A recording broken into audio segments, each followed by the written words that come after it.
다음 사연 읽고 나눠보겠습니다. 세 번째 사연인데요. 세 분께서 무기력과 관련된 내용의 사연을 주셨습니다. 읽어볼게요.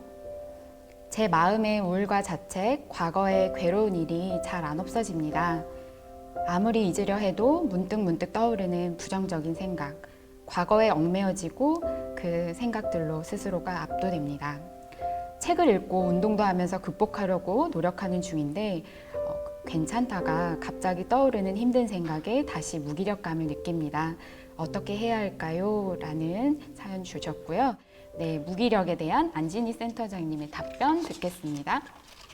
그래서 지금 이제 제가 사연자분들 들었을 때는 우울과 자책 또 과거의 일이 자꾸 반복해서 떠오르셔서 이게 이제 일상적인 생활, 내가 뭐 대인 관계를 한다거나 직장 생활을 하거나 뭐 수면이라든가 이런 쪽에 조금 문제가 있다 그러면 조금 전문적인 상담을 해서 사실 트라우마라는 거, 우리가 어려서 갖고 있던 어떤 상처라는 것들은 여러분이 이 상처는요 이렇게 일단은 감추면 더 심해지잖아요.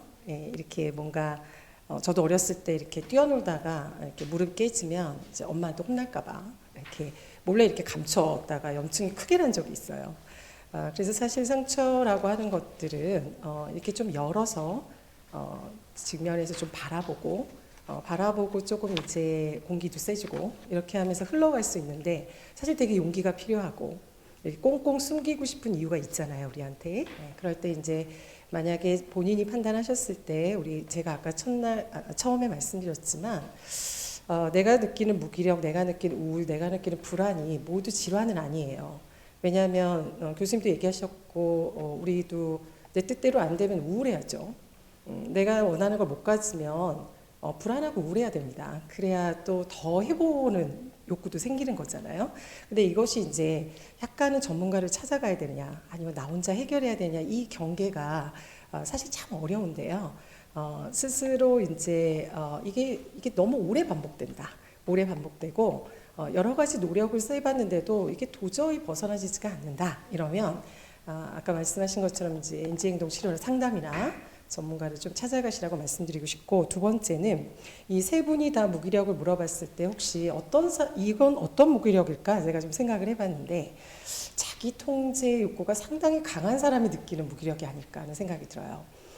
밖에서 여러분들 어떠세요? 밖에서 되게 에너지 넘치시죠? 밖에서는 뭐 이렇게 일이 있어도 쉬지도 않고 뭐 일 있으면 막 게으름도 안 피우고 누구보다 앞장서서 하고, 근데 집에 딱 들어오면 집에 딱 들어온 순간 이제 소파에 누워가지고 해야 될 것을 한가득 가지고 들어왔는데 이게 움직여지지가 않죠.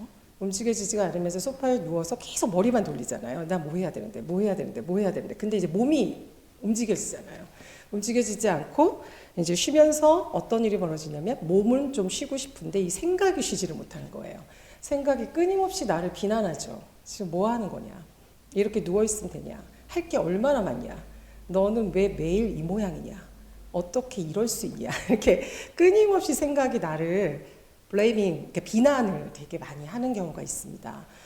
내 시간을 효율적으로 쓰고 싶고, 그 다음에 뭔가 이런 분들은 쉬는 걸 어떻게 하고 계신지 모르겠어요. 쉰다는 것들을 어떻게 이해하고 있는지, 뭔가 해야 될 것들을 다 끝내고 나면 짜투리로 하는 게 쉬는 건지, 그렇죠? 네, 그래서 제가 느낄 때 여기에 무기력들은 집에서도 밖에서 마찬가지로 뭔가 이렇게 조금 집중하고 에너지가 조금 이제 이렇게 긴장이 돼 있고 그런 상태로 움직여야 된다라는 그런 생각을 가지신 분들이 많은 것 같습니다. 그래서 일단 좀 몸이 쉬고 싶어 하나? 어쩌면 좀 쉬어야 되나? 밖에서 그렇게 힘들었으니까. 그래서 몸이 소파에 쉬었으면 조금 이렇게 생각도 좀 지금은 휴식해도 된다라고 조금 쉬어주자고 이렇게 조금 허용을 좀 해주셨으면 좋겠고요. 근데도 너무나 움직여지지 않아서 힘드실 때 저는 가장 많이 권하는 것은 이렇게 거창한 거 말고 일상적인 일을 조금 해보시는 겁니다. 과제나 이런 거를 갑자기 들어가는 것보다는 청소를 조금 할까? 설거지를 좀 할까? 그래서 몸을 조금 움직이는 웜업을 하셔야 돼요. 그래서 이렇게 조금 내가 해야 될 과제도 많고 뭐 해야 될 뭐 프로젝트나 뭐 해야 될 게 거대한 게 있지만 너무 무기력한 상태에서 일어날 때 갑자기 깨서 할 수가 없으니까 조금 일상적인 거 있죠. 일어나서 이불 개기를 다시 한번 해보고 설거지도 조금 해볼까? 여기 요 구역만 조금 책상 위를 정리 정돈을 해볼까? 뭔가 웜업을 하는 겁니다. 그 아주 무기력한 상태에 있을 때 가장 쉬운 것들. 그래서 저는 무기력할 때 좀 내담자한테 많이 권했던 게 이렇게 약간 가벼운 청소들을 조금 정리를 하고 그 다음에 조금 내가 해야 될 것들을 조금 집중해보라 이렇게 권하는데요. 예, 그런 식으로 조금 권해드리고 싶고 대부분 제가 좀 드리고 싶은 말은 집에서 있는 무기력을 조금 인정해주는 시간 이게 무기력이 필요하다 머리가 좀 멍한 시간 몸이 좀 휴식할 시간 이런 걸 좀 휴식을 해보자를 오히려 의도로 좀 세워서 좀 휴식해 보시고 회복이 좀 되면 그때 조금씩 움직여 보시면 어떨까 하는 생각이 듭니다. 그러면 노성원 교수님, 저희가 우울증도 이와 관련되어 있을 것 같아요. 그래서 우울증과 또 이를 예방할 수 있는, 우울증을 예방할 수 있는 것에 대한 설명 부탁드립니다.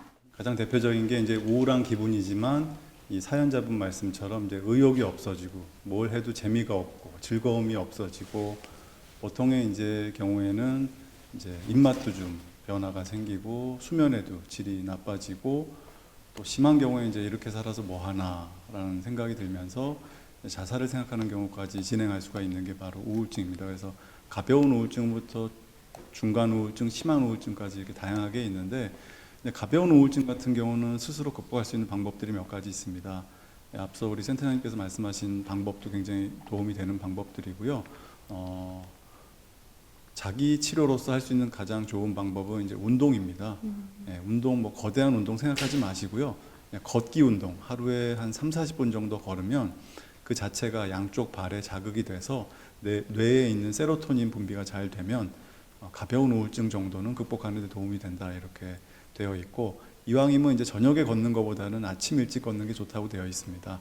이제 아침 햇빛을 받으면서 좀 햇빛에 노출이 되면 기분 무기력감 극복에도 좀 도움이 되고 또 저녁에 수면에 문제가 있으신 분들한테도 좀 주무시는데 도움이 되는 방법으로 알려져 있습니다. 한번 실천해 보시면 어떨까요? 네, 감사합니다.